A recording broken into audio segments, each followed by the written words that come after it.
REC దగ్గర అప్పు తెచ్చిండ్రు అని మాట్లాడిండ్రు. అయ్యా మీలాగా బ్రోకర్లను పెట్టుకొని 170 కోట్ల బ్రోకర్ కమిషన్లు ఇచ్చి మేము అప్పులు తేలే.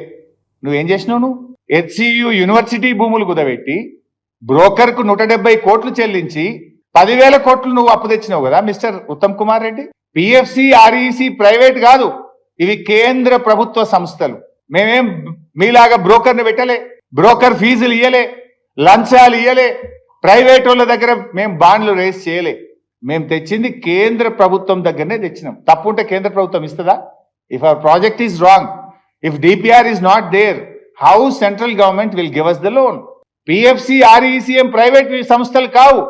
నువ్వు 10,000 కోట్ల అప్పు తేవడానికి 170 కోట్ల లంచం ఇచ్చిన గవర్నమెంట్ ఈ కాంగ్రెస్ గవర్నమెంట్. సిగ్గు లేకుండా మీరు మాట్లాడుతున్నారు. తలకాయ ఏడబెట్టుకుంటారు మీరు.